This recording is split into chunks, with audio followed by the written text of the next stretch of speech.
si Mai Salazar, hatid sa inyo ang mga pinakamainit na balita sa bansa dito sa News Force. Sa ulo ng mga balita, DOH pinag-iingat ang publiko laban sa dengue. PNP bumuo na ng tracker team para mahanap si Harry Roque. Kongreso na bahala sa pagtatanggol ni Senator Jinggoy Estrada sa budget ng OVP. Obstruction of justice posibleng ihain laban kay dating Pangulong Duterte kaugnay ng umano'y pagtatago kay Quiboloy. Pagpapareactivate ng voter status online, pinalawig. Anti-doping org ng Pilipinas at Japan planong mag-ugnay para sa akademya at mga infrastruktura sa palakasan. Patas at pantay na balita, komprehensibong ulat para sa pulso ng masa. Ito ang News Force. Sa unang balita, muling naglabas ng paalala ang Department of Health o DOH nitong kamakailan ukol sa pagpapalakas ng depensa laban sa sakit na dengue kaugnay ng sunod-sunod na pagsama ng panahon dulot ng mga bagyo. Ayon sa DOH, kalimitang naglipa na ang mga lamok sa panahon ng tag-ulan, ngunit sa mga normal na araw ay namamahay ang mga ito sa basa, tambak na tubig, masukal at maduming lugar. Saad ng kagawaran, panatilihing malinis at maayos ang kapaligiran sa pamamagitan ng mga impormasyong nakatala sa inyong TV screens at mga dapat tandaan upang mas maintindihan kung paano maiiwasan at masusugpo ang dengue.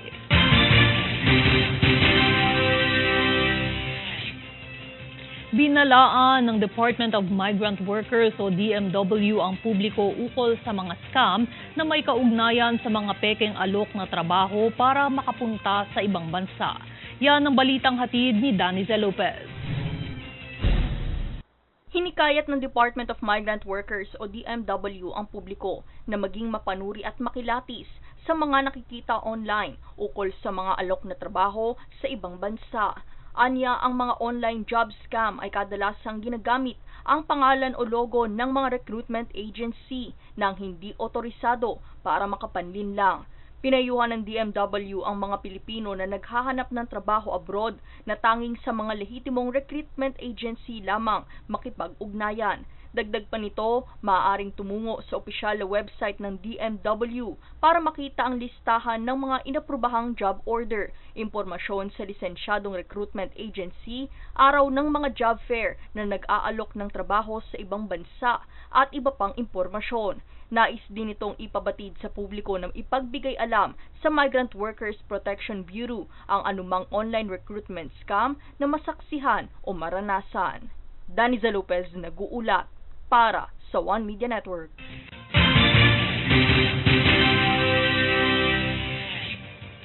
Isa pang mainit na balita, mariing nananawagan ngayon ang AGA Party List at mga samahan ng magbababoy sa bansa na pabilisin na ng gobyerno ang pag-roll out ng mga bakuna kontra African Swine Fever. Kailangan na nila na magdeklara ang Pangulo ng State of Calamity dahil sa nakababahalang pagkalat ng kaso ng ASF sa mga lalawigan. Tunghayan ang ulat ni Princess Castro. Bunsod ng pagkabahala sa pagtaas ng bilang ng mga idinedeklarang lalawigan na nagkakaroon ng kaso ng African Swine Fever o ASF, ay pinapanawagan ng Agricultural Sector Alliance of the Philippines o AGA Party List kasama ng iba't ibang organisasyon at lupo ng industriya ng magbababoy sa bansa na pabilisin na ng gobyerno ang pag-roll out ng mga bakuna kontra ASF. Ito nila ay upang maagapan ang mabilis na pagkahawa ng mga baboy sa naturang sakit at mapigilan ang pagkamatay ng mga ito na kung hindi maaagapan ay siyang magdudulot ng mas malalang problema sa mababang produksyon ng baboy na hantong sa suliranin sa seguridad sa pagkain at pagtaas ng inflation bunsod ng mababang supply at taas ng demand, partikular ngayong paparating ang holiday season. Diin ni Dennis Tumbaga, chairperson ng Luntian Multipurpose Cooperative, na sa mga nakaraang datos nitong unang linggo ng buwan ngayong taon ay marami nang nawala o naapektuhan sa ASF ng mga hog farmer, backyard hog raisers, maging ng mga negosyante ng feed mills ng baboy. Isa sa mga solusyong nakikita ni AGA Party List Representative Nicanor Briones ay ang pagdeklara ng state of emergency o state of calamity para magamit ang calamity fund. Anya, para makapagbigay ng pambakuna ang lahat ng LGUs at ang national government dahil wala namang budget at yung budget natin for next year ay para magtuloy-tuloy.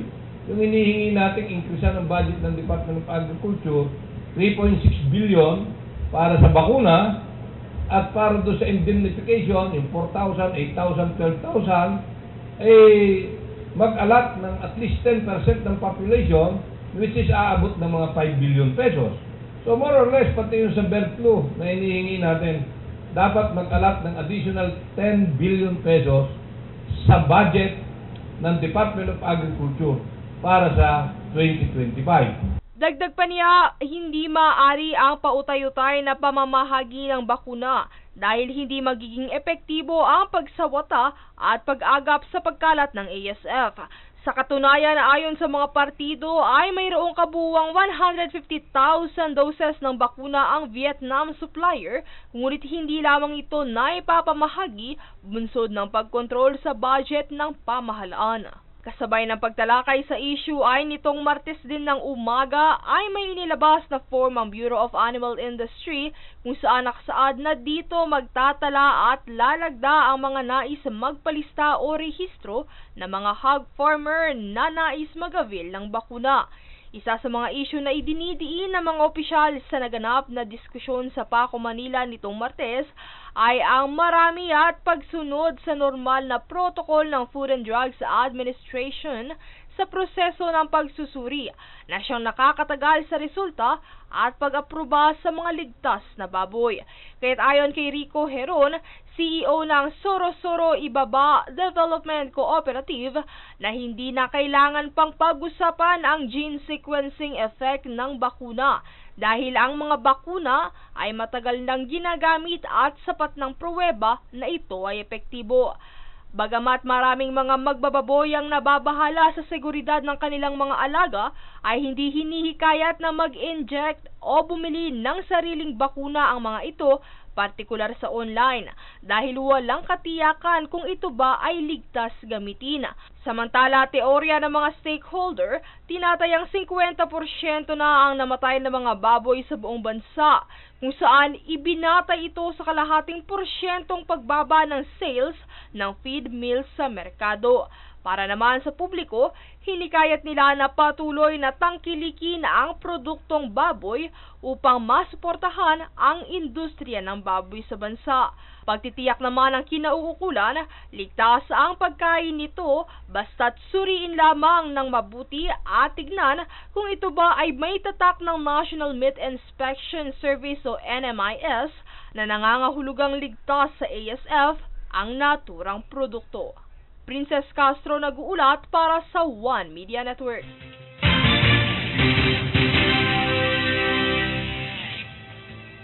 Mas pinaigting ng Philippine National Police ang paghahanap sa lokasyon ni dating presidential spokesperson Harry Roque. Ayon sa PNP, bumuo na ito ng Special Tracker Team na pangungunahan ng Criminal Investigation and Detection Group o CIDG. Matatandaang isinilbi kamakailan ng arrest order kay Roque sa 2 address nito sa Metro Manila, ngunit bigo siyang matagpuan ng mga otoridad. Ang arrest order ay kaugnay ng kanyang hindi pagdalo sa pagdinig ng Quad Committee na tungkol sa kanyang pagkakasangkot sa drug war at iligal na operasyon ng Pogo.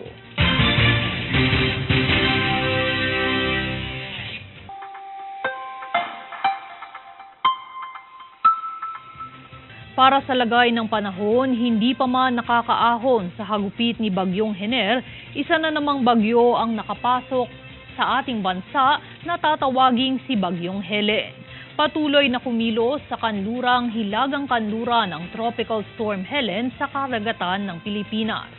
Samantala, magandang balita dahil mananatiling malayo si Helen at hindi rin tatagal at posibleng lumabas na rin ng bansa ngayong gabi. Mananatili bilang isang tropical storm si Helen at unti-unting hihina patungong East China Sea.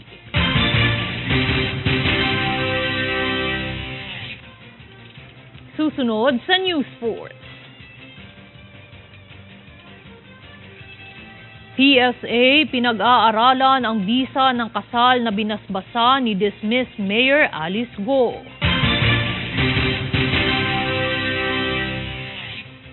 Walong nagpakilalang biktima ng umano'y pang-aabuso ni Kibuloy nakipag-ugnayan sa DOJ.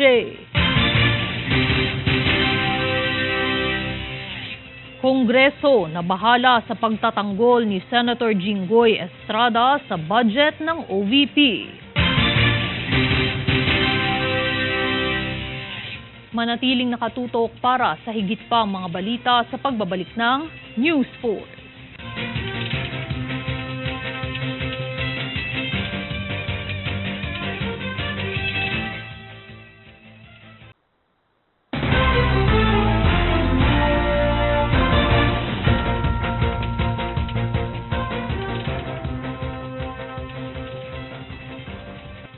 Matapos ipagtanggol ni Senador Jinggoy Estrada ang budget para sa opisina ni Vice President Sara Duterte, kwinestyon ito ng Kamara ukol sa kanyang mga depensa. Para sa buong balita, tutukan ng ulat ni Jade Buhoy. Nagpahayag ng seryosong pangamba si House Assistant Majority Leader Pami Zamora sa matinding pagtatanggol ni Senador Jinggoy Estrada sa 2 bilyong pisong alokasyon para sa Office of the Vice President o OVP. Ayon kay Zamora, dapat hindi baliwalain ni Estrada ang mga red flags na mismong binanggit ng Commission on Audit o COA. Binigyan din niya na ang pondo ng OVP ay bahagi ng regular na budget na kailangan ng masusing pagsusuri. Noong nakaraang linggo, binawasan ng Kamara ang budget ng OVP mula 2 bilyong piso hanggang 733 milyong piso. Samantalang sina Deputy Majority Leader Jude Asidre at Assistant Majority Leader Jean Bungalon ay bumatikos kay Senador Joel Villanueva na umano'y nanghihimasok sa desisyon ng Kamara. Pinunto ni Zamora ang hirap ng ekonomiya ng bansa, kaya't kailangan tiyakin ang maayos na paggastos ng bawat sentimo ng pondo ng gobyerno. Bunso dito, hinimok niya ang masusing pagrepaso sa budget ng OVP, kabilang ang mga regular na pondo at hindi lamang ang mga confidential funds. Dito pinaalalahanan niya ang mga kapwa mambabatas na tungkulin nilang tiyakin ang tamang paggamit ng pondo ng bayan. Bahagi rin ito na nanawagan si Zamora ng transparency at accountability mula sa mga lider ng bansa upang matiyak na ang pondo ay napupunta sa kapakanan ng mga mamamayan.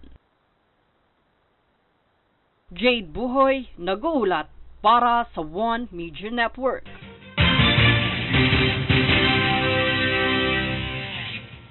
Sa iba pang pagdinig, kamakailang inaprubahan na ang budget para sa mga ahensya tulad ng Commission on Human Rights o CHR at Ombudsman matapos ang pagdinig na naganap sa Kamara para sa pondo nito sa darating na taong 2025. Para sa buong ulat, nagbabalik si Jade Buhoy. Inaprubahan ng mababang kapulungan ng Kongreso noong Martes ang panukalang 2025 budget para sa Commission on Human Rights o CHR na may kabuuang halaga ng 1.109 billion pesos. Ayon kay Representative Jocelyn Lim Caichong, ang alokasyon ay mas mababa ng 38.32% mula sa orihinal na 1.799 billion pesos na kanilang hinihingi. Dahil dito, maraming programa ng CHR tulad ng pagsisiyasat at tulong pinansyal ang maapektuhan ng mga pagbabawas sa pondo. Dito ay minungkahi ni Lim Caichong na dadagdagan pa ang pondo ng ahensya para masuportahan ang mga bagong responsibilidad na dulot ng mga kamakailang batas na ipinasa. Kaugnay din ito ang pag-aproba sa budget ng Office of the Ombudsman na may halagang 5.824 billion pesos. Ayon sa ahensya, ang ilang bahagi ng pondong ito ay gagamitin upang magpatayo ng mga satellite offices sa bansa. Jade Buhoy, nag-uulat para sa One Media Network.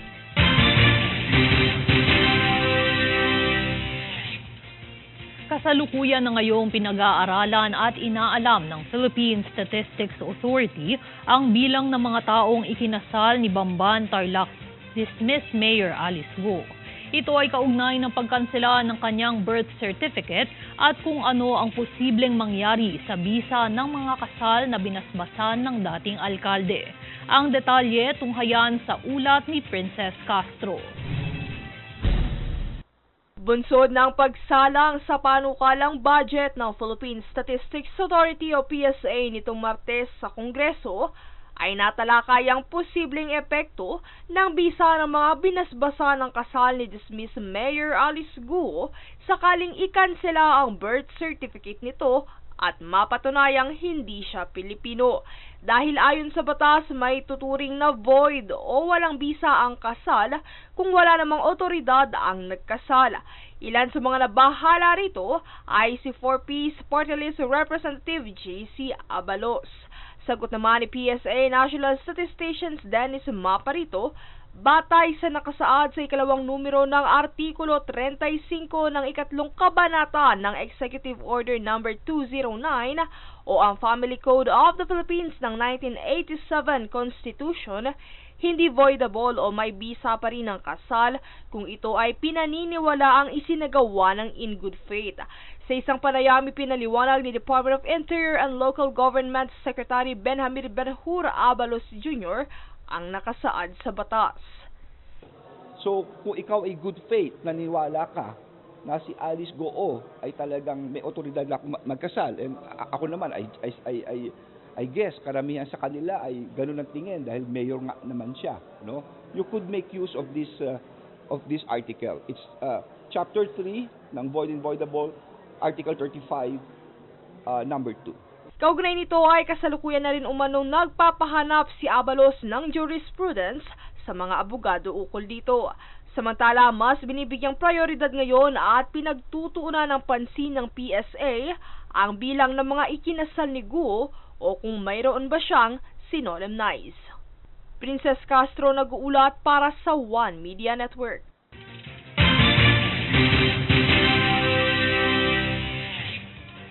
Samantala, umabot na sa 8 mga nagpakilalang biktima ng umano'y pang-aabuso ni Kibuloy ang lumutang sa Department of Justice. Paggigiit naman ng abogado ni Kibuloy, walang katotohanan ang mga alegasyong ito laban sa founder ng Kingdom of Jesus Christ. Para sa detalye, narito si Francis Riodique. Tiniyak ng Department of Justice o DOJ na handa nitong tanggapin ang mga tetestigong biktima sa umano'y pangharas ni Kingdom of Jesus Christ founder, Pastor Apollo Kibuloy. Kaugnay ito ng 3 nagpakilalang biktima ng pastor na nakipag-ugnayan sa ahensya. 5 pang biktima pa umano ang hawak ng Davao Police. Ilan sa mga ito ay nasa ilalim na ng Witness Protection Program ng DOJ. Ayon kay DOJ Undersecretary Nicolas Felix T., hinihikayat ng ahensya na magsampa ng kaso ang iba pang naging biktima ng pastor, pati na rin ang mga may impormasyon sa mga tumulong na magtago kay Kibuloy. Asahan umano ang suporta ng ahensya at ng Witness Protection Program. Sa panig naman ni Kibuloy, tinanggi ng abogado nito na si Attorney Israelito Torion ang mga alegasyong ito laban sa pastor. Wala umanong basihan ang mga kasong pang-aabuso na isinampa kay Kibuloy. Si Kibuloy ay nahaharap sa mga kasong qualified human trafficking, sexual abuse at iba pa. Francis Riodique, nag-uulat para sa One Media Network.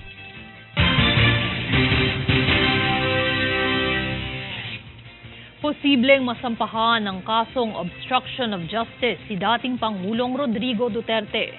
Ito ang sinabi ni Ako Bicol Party List Representative Raul Angelo Bongalon sa plenaryo ng proposed 2025 national budget.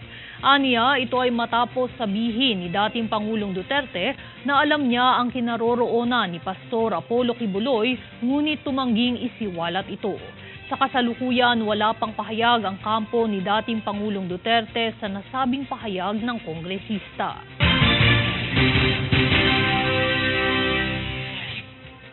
Sa iba pang ulat, binigyang diin ni Department of Transportation o DOTR Secretary Jaime Bautista ang kahalagahan ng suporta ng United States sa sektor ng transportasyon sa Pilipinas. Inilahad ni Bautista na ang natatanging makabagong teknolohiya ng US ay mayroong malaking ambag sa pagpapabuti ng sistema ng transportasyon sa bansa. Siniguro naman ni U.S. Ambassador to the Philippines Mary Kay Carlson ang buong suporta ng Estados Unidos sa pagpapalakas ng U.S.-Philippine Economic Partnership.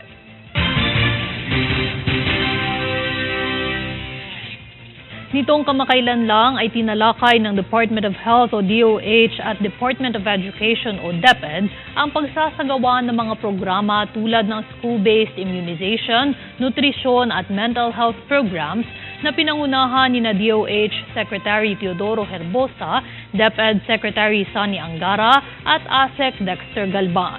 Binigyang diin ni Herbosa ang kahalagahan ng pagbabakuna na kinabibilangan ng human papilloma virus para sa mga kabataang babae. Iminungkahi rin niya ang mga pagsisikap na mapalakas ang mga feeding program, lalo na para sa mga may malnutrisyon. Isinaad din niya ang kahalagahan ng paglikha ng emosyonal na katatagan ng kabataan sa pamamagitan ng sining, palakasan at iba pang aktibidad. Bukod dito ay nagkasundo ang dalawang ahensya na ipagpatuloy ang pagsisikap tungo sa layunin ng Oplan Kalusugan sa DepEd Healthy Learning Institutions na naglalayong palakasin ang kalusugan ng paaralan sa ilalim ng pangunahing sektor ng edukasyon.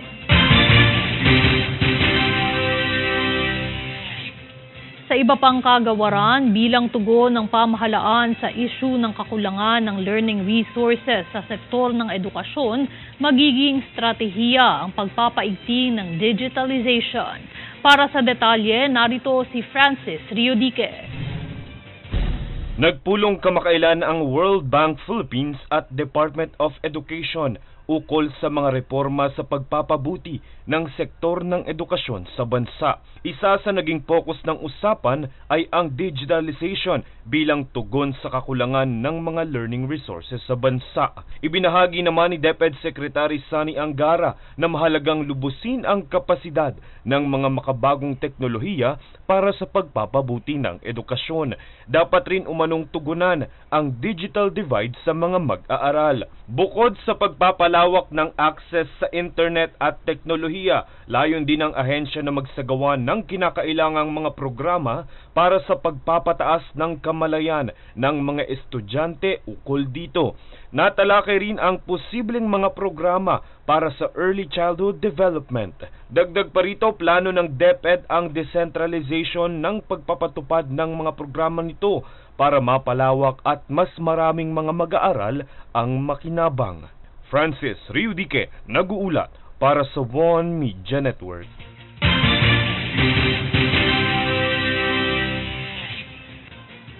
Susunod sa News Force. Bucor naglunsad ng medicinal plants propagation para sa kalusugan ng mga PDL. Pagpapa-reactivate ng voter status online extended.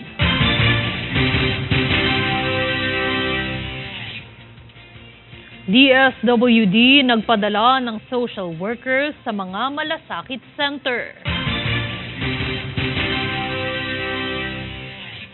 Manatiling nakatutok para sa higit pang mga balita sa pagbabalik ng News Force.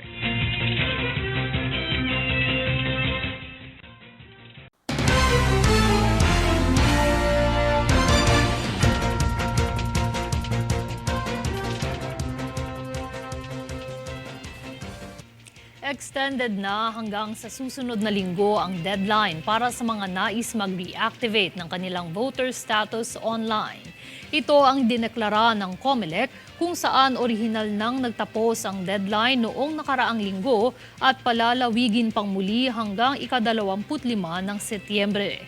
Ito ay dahil sa napakaraming bilang ng mga deactivated Filipino voters na hindi pa nag-a-apply para sa reactivation.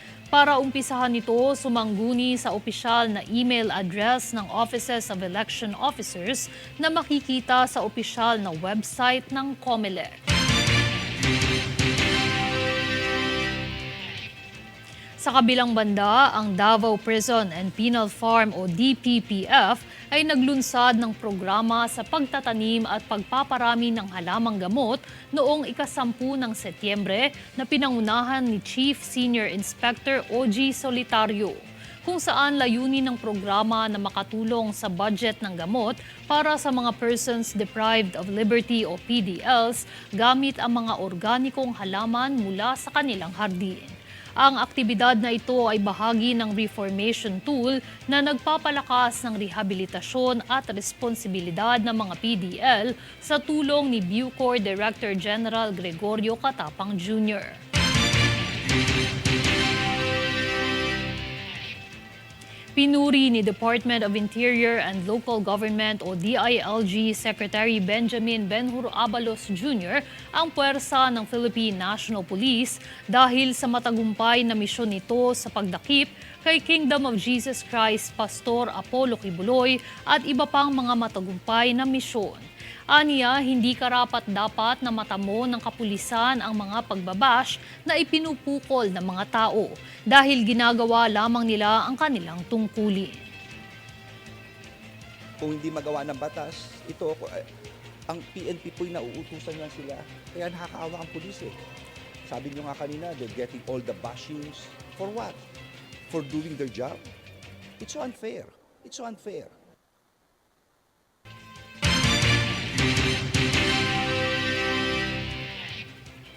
Ibinahagi ng Department of Social Welfare and Development o DSWD na mayroon itong mga kawani na nakatalaga sa mga malasakit center para tiyakin ang mabilis na pagresponde sa pangangailangang medikal ng mga pasyente.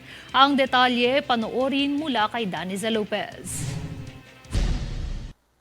Sa 166 na malasakit centers sa bansa ay nagtalaga ang Department of Social Welfare and Development o DSWD ng 216 na tauhan sa mga pampublikong ospital nito. Ibinahagi ni DSWD Secretary Rex Gatchalian na layo nitong maagapan ang serbisyong kinakailangan ng mga pasyente pagdating sa medikal. Ang presensya ng mga social worker ay nakaagapay sa mga indigent at financially incapacitated na mga pasyente. Nakatuon din ang kagawaran sa pamamahagi ng tulong pinansyal sa mga pasyenteng benepisyaryo ng programang Assistance to Individuals in Crisis Situation o AICS. Ang Malasakit Center ay maituturing one-stop shop ng ilang ahensya ng gobyerno gaya ng Philippine Health Insurance Corporation o PhilHealth, Philippine Charity Sweepstakes Office o PCSO at ng DSWD. Daniza Lopez nag-uulat para sa One Media Network.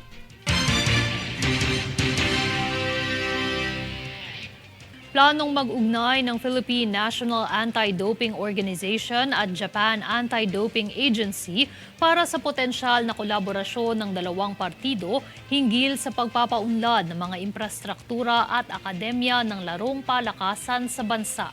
Ang inisyatibong ito ay napag-usapan nitong Martes sa naganap na pagpupulong ng Embahada ng Japan sa Pilipinas at Philippine Sports Commission sa Rizal Memorial Sports Complex.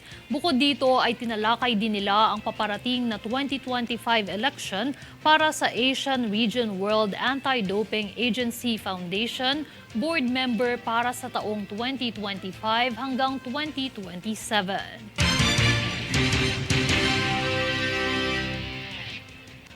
At narito ang recap ng mga nagbabagang balita ngayon.